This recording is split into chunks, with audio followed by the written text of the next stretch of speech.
How was Rajji as a friend? Raji as a friend was, I can say, in 30 years of my life in the film industry, I had only one friend. Real friend. The friend on whose shoulders you could cry, and he could cry on your shoulders. I couldn't get any other friend in 30 years better than Raj Kapoor. And when I say this, you can imagine, when I have no other friend in the industry. So he was the best. There were no moments of differences. Not particularly any moment of difference. We could, as a friend, we could quarrel sometime, and we could have a difference of opinion. But as far as the relationship is concerned, we never differed. The love always remained at the same degree and the same point. What did he expect of a friend? That he could share his moments of his life, maybe his personal life, maybe his family life, maybe his professional life, and that give and take equally with the friend. It was not that he had only one-way traffic. In life, it was two-way traffic. He was as good a giver as good a receiver. Can you give me any incident which shows how good a friend he could be? No incidents, as I've told you, that there are thousands and thousands of incidents in our life that where we had a complete understanding of love and understanding and feel for each other, which was always the same. And we could share the moments, we could share our problems, we could share our happiness, we could share our professional problems, family problems, everything. How was it to be selected for Sangam? Sangam, he was the maker of the film, and he wanted, actually, it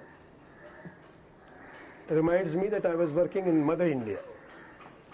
When he wanted to make this film with himself, Madam Nargis, and Mr. Dilip Kumar, and all the preparations were made. I don't know what happened.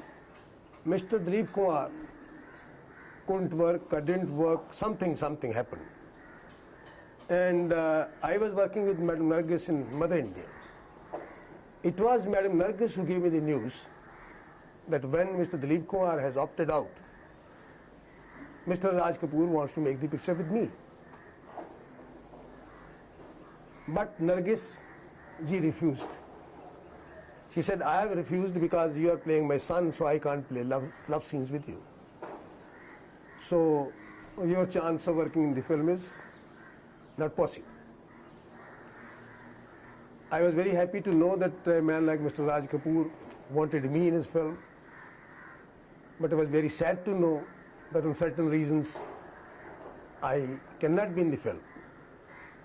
Anyway, the time passed on, and after a few years, when Madam Nargis got married, she settled down in life.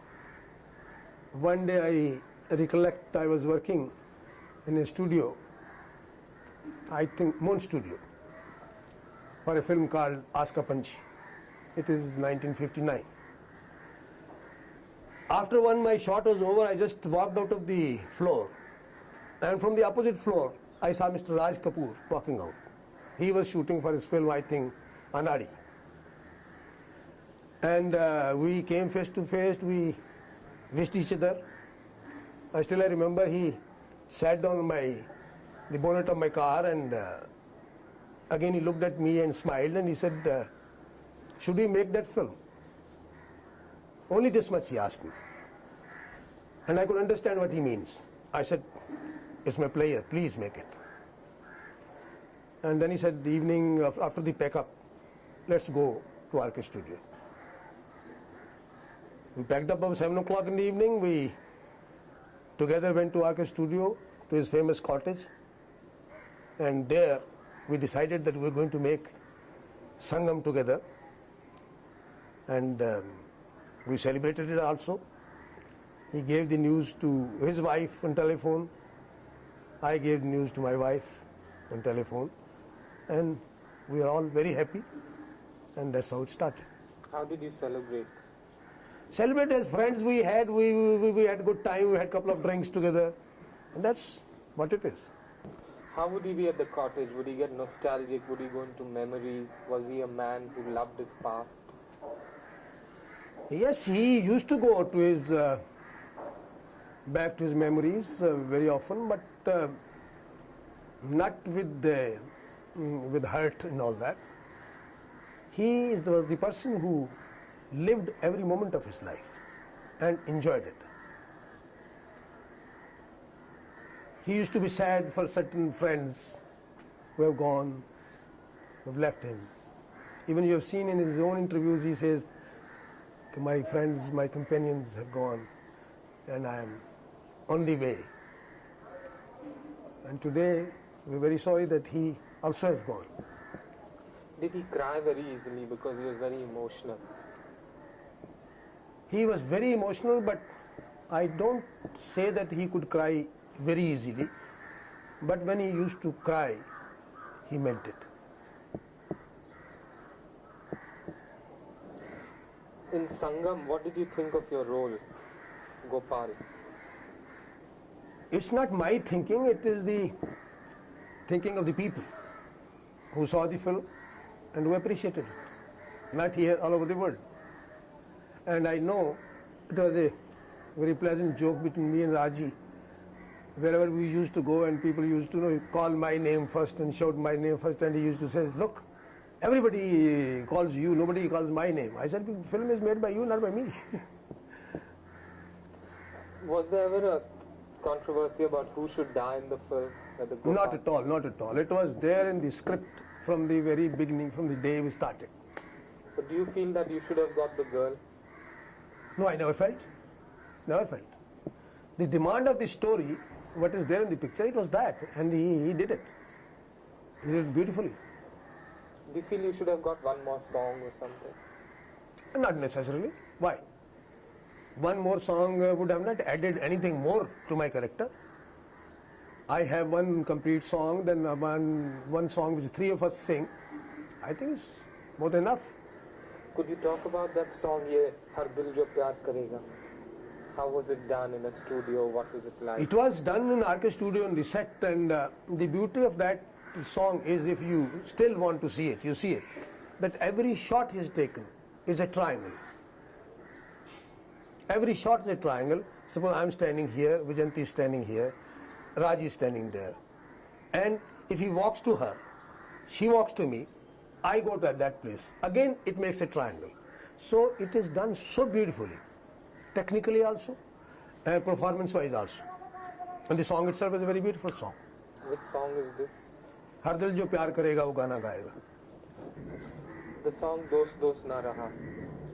And that song we had a little discussion and controversy also, that because I felt that the statement of that song, Dost Dost Na Raha, Pyar Pyar Na Raha, As Zindagi Hai Main Tera Etebaar Na Raha, I felt it for the situation it was little contrived. Because he was singing that Dost Dost Na Raha, so I was the friend. How can you say Dost Dost Na Raha? Dost has given, friend has given his beloved to you. Pyar Pyar Na Raha, the woman you loved, she was married. So you got your love. As Zindagi Hame Tera Etebaar Na Raha. I thought, I told him, I said, I don't think this is a perfect, shikwa, a claim of yours for this situation. But he said, no, let me picturize it and you see the effect. And he created the effect because there was in the screen the two antras and one mukhra of the song. And both the antras he has picturized on me and Vajanti Mala's affair shots. He has built up a montage of our relationship. So in that context, it became a very beautiful thing. Would you like to talk about Prem Patra Padkar? Prem Patra was my love song in the film, which was one of the most popular songs of the film, and it was very beautifully picturized. Not of today's style. If you recall or you want to see that song again, you will find only 4 to 5 shots of the entire film shot. There is one long shots. You're just walking through the gardens and trees and flowers, and I'm singing. That's all. There's no jumping jacks and no this filmy tricks and all that. But it looks so poetic, so realistic, so close to life. That was Mr. Raj Kapoor. Do you think he made running around trees into an art? I don't think that he made any films where they're running around the trees songs were there. He never liked this kind of things. His movements were very natural, very near to life. And that's why his films are accepted by any man, maybe of any walk of life, with wholeheartedly, you know. They used to welcome his films because the man could live near you. Did you go for the European shooting, Yeah. even though you weren't required? No, I was required. I was required for a week, but I was there for 12 weeks because he will not leave me. He said, no, don't go. I alone, I feel I lost. So that is a friendship. So I remained with him all 12 weeks. What would you do after the shooting? Well, I used to go to the shooting every day with him, used to assist him, used to work with him in all the departments. If I'm acting, then I'm doing my job. Otherwise, I used to do other jobs. Maybe even carrying our batteries and camera and our sound machine. We all used to work, including Mr. Rajpur. We used to work like one unit, one family. And nobody had the complex of this that, oh, I'm a star, or he's a producer, or he's a director, and nothing like that. In Paris, would you go out? Yes, we used to go out every evening. We used to go out, all of us, the whole unit. We had a beautiful luxury bus which used to pick us up from the hotel in the morning to our locations, and then we come back, and then we all wash and change and dress up nicely and go to some clubs and restaurants and for nice food and nice time, all together. Did the failure of Mera Naam Joker shatter him? Of course, it shattered him definitely because not only financially, emotionally, he used to be in love with this film, and he used to feel that I am making the best film of my career, which I think he made. But somehow it didn't click at the box office, which gave him a big emotional jolt, financial jolt. So he was troubled for a little time. But again, he came out with flying colors. He immediately started Bobby, and you know, the whole world knows what happened. Could you mention the word Mera Naam Joker in this answer? I mean, Mera Naam Joker put him into a depression. How would he face it? Face it, he used to be very disturbed and sad that he tried to make a beautiful film. You can say the biography of a joker who always makes people happy and laugh. But when his personal life, how morose and sad he is, what is his problems, nobody in the world knows. And he did that job very well. And today, you will be surprised to know that Mera Naam Joker is one of the biggest box office hits being shown in this country. What was his greatest strength as a filmmaker?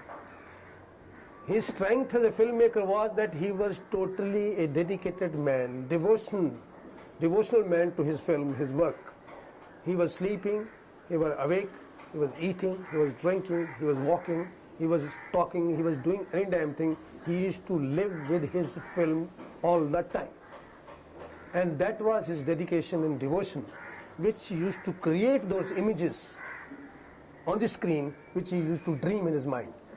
And he could project those dreams very well on the screen, which perhaps I don't think there's anybody else in this country who would have done better.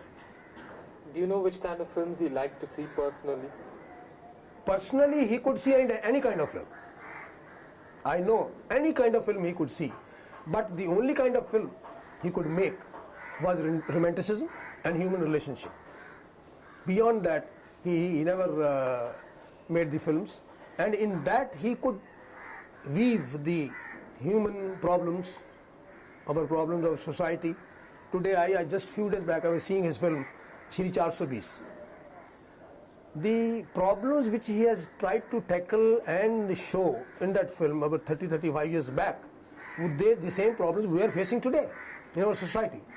So I can say that he was very much futuristic. He could see what is there.